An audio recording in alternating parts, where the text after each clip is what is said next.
আজকের তাজা news update. এবার আইনি যুদ্ধে খোদ নামছেন মমতা বন্দ্যোপাধ্যায়। নির্বাচন কমিশন এবং সিইও দপ্তরের বিরুদ্ধে সুপ্রিম কোর্টে সওয়াল জবাব করবেন মুখ্যমন্ত্রী।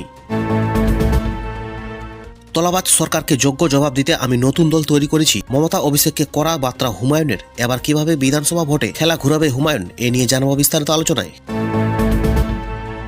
পশ্চিমবঙ্গে বিরোধী নেতাদের কর্মসূচিত নিরাপত্তা নিশ্চিত করতে হবে, রাজ্য ও কলকাতা পুলিশকে নির্দেশ কলকাতা হাইকোর্টের। জনমুখী বাজেট, তবে সুফল বাংলার মানুষের কাছে পৌঁছাবে না, তৃণমূলকে নেশানা করে মত শুভেন্দুর। জয়রামবাটিতে একের পর এক হোটেলে মধুচক্র, হানা দিয়ে 6 জনকে গ্রেপ্তার করল পুলিশ। মাধ্যমিক পরীক্ষার্থীদের জন্য কলকাতা পুলিশের বিশেষ হেল্পলাইন, সব দিনই চলবে বাড়তি বাস। হুমায়ুন সেলিমের হাত ধরাধরির প্রসঙ্গে ধীরে চলো নীতি কংগ্রেসের, জোট নিয়ে বার্তা প্রদেশ সভাপতির। বাংলাদেশের জন্য ভারতীয় অনুদান বাড়ল নাকি কমল, এবারের বাজেটে বাংলাদেশকে কত দেওয়া হলো, জানাবো বিস্তারিত আলোচনায়। ভোটের মুখে মুর্শিদাবাদে এসপি বদল করল নবান্ন, বেলডাঙ্গা কাণ্ডের জেরে কি তৎপরতা, উঠছে প্রশ্ন। এসআইআর আইনের নিয়মের তোয়াক্কা না করে অসহনীয় দুর্ভোগ তৈরি করা হচ্ছে, আবার জ্ঞানেশ কুমারকে চিঠি মমতার। মটনের বদলে বিফ খাওয়ানো হয়েছে, সায়ন চক্রবর্তীর অভিযোগের ভিত্তিতে গ্রেপ্তার অলিপাবের কর্মী। সম্পত্তির হিসেব দেননি 68,000 সরকারি কর্মী, শাস্তি হিসেবে বেতন আটকে দিল ইউপি সরকার। এবারের বাজেটে ব্যক্তিগত আয় করে কোনো ছাড় দিলেন না নির্মলা।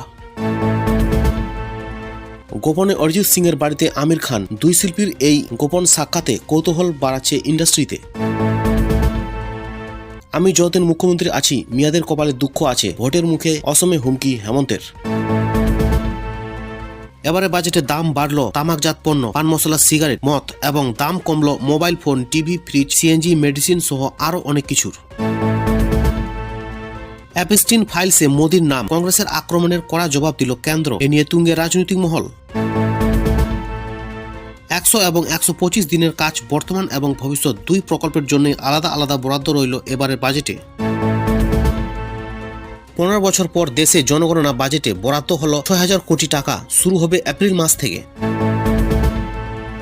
প্রতিরক্ষা খাতে বরাদ্দ বেড়ে হলো 7,85,000 কোটি টাকা, অপারেশন সিন্দুর এরপর 1 লক্ষ কোটির বেশি বৃদ্ধি নতুন বাজেটে।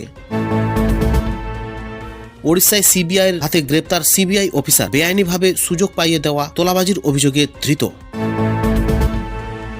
বৃষ্টির সম্ভাবনা কম, ফেব্রুয়ারিতে স্বাভাবিকের থেকে বেশি থাকবে তাপমাত্রা, পূর্বাভাস মৌসুম ভবনের। এবছরই বাংলা সহ 5 রাজ্যে ভোট, নির্বাচন কমিশনের জন্য বাজেট বরাদ্দ করল 25%। যুব সমাজের রোজগার নেই, কৃষকের হাল বেহাল, মোদী সরকারের বাজেটকে অন্ধ কটাক্ষ রাহুলের। নিটে বিরাট দুর্নীতি, কোটি কোটি টাকায় বিক্রি, আর্থিকভাবে দুর্বলদের জন্য সংরক্ষিত আসন। সোনার বিনিময়ে মোমো খাওয়ার নেশায় 85 লক্ষ টাকার সোনার গয়না বিক্রি করল উত্তরপ্রদেশের এক কিশোর। বিজেপি বাম কংগ্রেস নেতাদের এক সভায় অনলাইনে যুক্ত হবেন হাসিনা পুত্র জয়, থাকছেন না তৃণমূলের কেউই।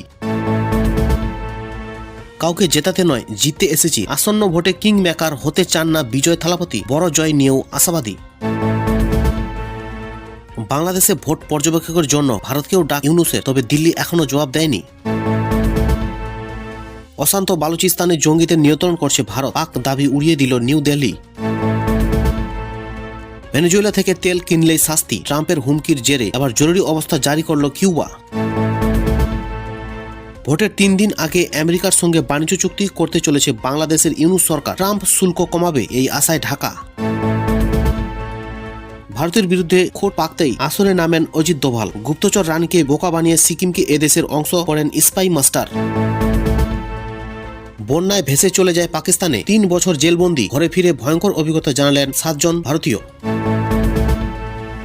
বালোচ বিদ্রোহীদের স্বাধীনতার লড়াই আরো তীব্র, ভারতকে দুষল পাকিস্তান, পাল্টা জবাব দিল নিউ দিল্লি। ইরানের বদলে ভেনেজুয়েলার তেল কিনবে ভারত, ঘোষণা করে দিলেন ট্রাম্প সরকার। বিশ্বকাপে ভারতের ম্যাচ বয়কট পাকিস্তানের, শাস্তির খাড়া জেনেও বাংলাদেশের পাশে বাবররা। এক বয়কটে 4,500 কোটি টাকার ধাক্কা, পাকিস্তান না খেললে বিশ্ব ক্রিকেটে নামতে পারে বিরাট ধস। এরকম সমস্ত খবরের ডেইলি আপডেট পেতে লাইক অ্যান্ড সাবস্ক্রাইব করুন SN247 নিউজ চ্যানেলকে। আসছি বিস্তারিত আলোচনায়। রাজ্য জুড়ে এসআইআর নিয়ে তোলপাড়ের মধ্যে মুখ্যমন্ত্রী মমতা বন্দ্যোপাধ্যায় বলেছিলেন তিনি নিজে সুপ্রিম কোর্টে গিয়ে এসআইআর এর বিরুদ্ধে সওয়াল করবেন। বিচারপতি সূর্যকান্ত এবং বিচারপতি জয় মাল্য বাগচির বেঞ্চে রাজ্যের এসআইআর মামলার শুনানি রয়েছে। তার আগেই দিল্লি পৌঁছে গেলেন মমতা। এখন তাহলে স্বাভাবিকভাবে প্রশ্ন উঠছে যে মমতা নিজেই কি কালো কোট পরে সেখানে সওয়াল কোর্ট চলে যাবেন? কারণ তিনি বলেছিলেন আমি আপনাদের হয়ে লড়াই করব।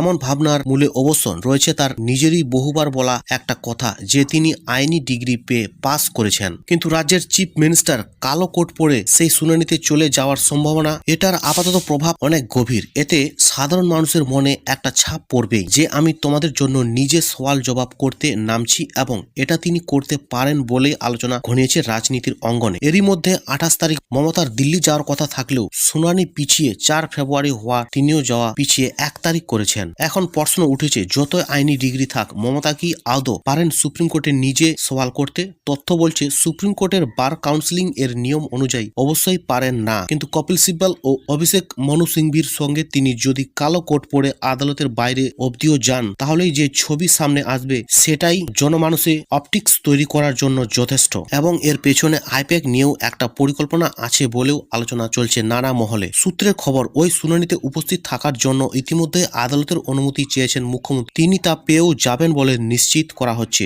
তবে তার নাগরিক হিসাবে শুনানিতে থাকার জন্য।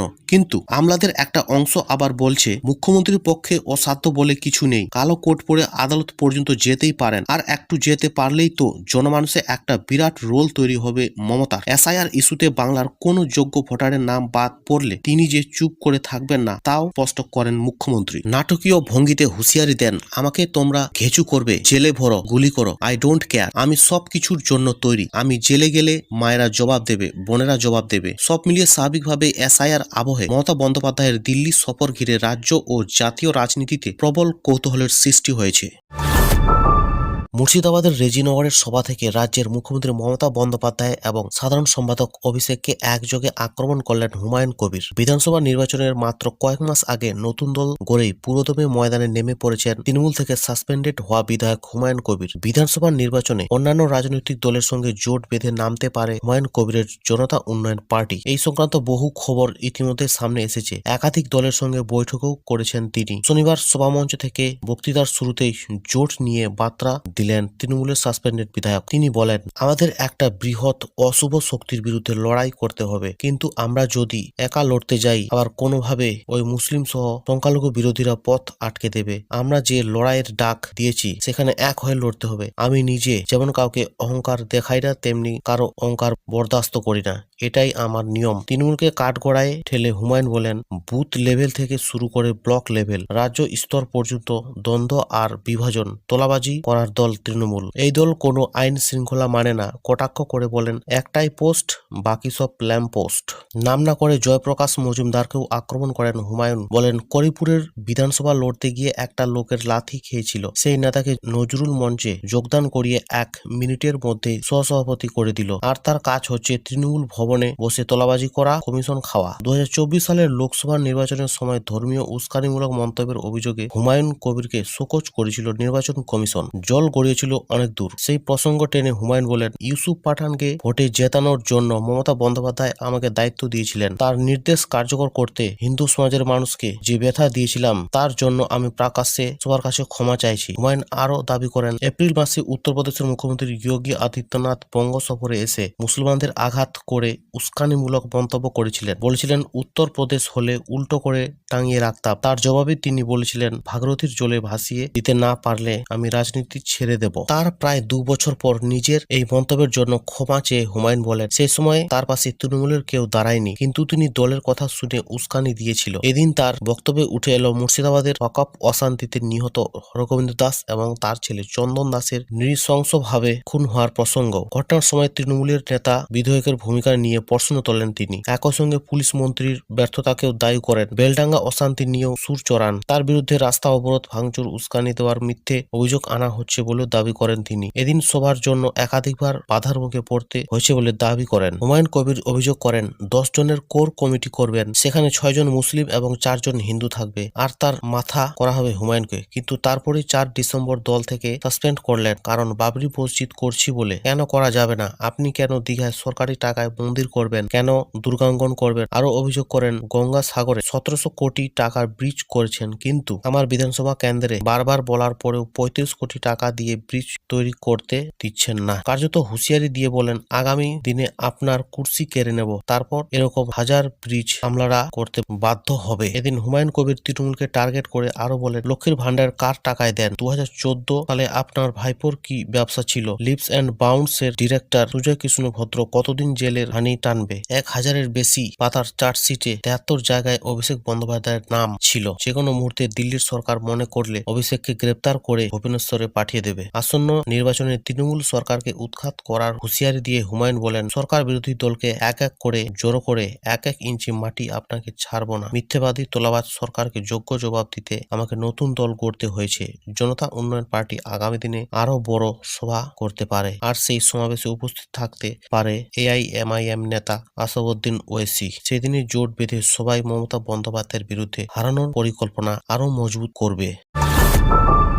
প্রতি বছরই বাজেটের প্রতিবেশী দেশগুলিতে উন্নয়নমূলক কর্মকাণ্ডের জন্য কিছু আর্থিক বরাদ্দ ঘোষণা করে রাখে ভারত। এবারও তাই করা হয়েছে। বাংলাদেশের পাশাপাশি বরাদ্দ করা হয়েছে ভুটান, নেপাল, আফগানিস্তান, মায়ানমার সহ বিভিন্ন দেশের জন্য। গত বছরের বাজেটে বাংলাদেশের জন্য প্রাথমিকভাবে 120 কোটি টাকা বরাদ্দ করেছিল ভারত সরকার। তবে কূটনৈতিক টানাপোড়েনের মাঝে সংশোধিত হয়ে তা 34 কোটি 48 লক্ষ টাকায় নেমে আসে। অর্থাৎ বাজেটে যা ঘোষণা হয়েছিল তার 1/3 শেষ পর্যন্ত বাংলাদেশে ব্যয় হয়নি ভারতের। এই অবস্থায় নতুন বছরের এবারের বাজেটে বাংলাদেশের জন্য মোট 60 কোটি টাকা বরাদ্দ ঘোষণা করল ভারত। পরিসংখ্যানের হিসাবে গত বছরের বাজেটে বাংলাদেশের জন্য যে পরিমাণ বরাদ্দ করা হয়েছিল তা এবছর অর্ধেক নেমে এসেছে। আবার বাস্তবে কত ব্যয় হয়েছে তার নিরিখে বাংলাদেশের জন্য বরাদ্দ বেড়েছে প্রায় 74% বেশি বরাদ্দ করা হয়েছে নতুন বাজেটে। যদিও বাজেটে ঘোষিত বরাদ্দ কখনো চূড়ান্ত নয়, পরবর্তী সময়ে এই হিসাব পরিবর্তিত হয়। বাজেটে যা ঘোষণা হচ্ছে বাস্তবে তার চেয়ে ব্যয় বৃদ্ধিও পেতে পারে বা কমতেও পারে। যেমন গত বছরের ইরানের চাবাহার বন্দরের জন্য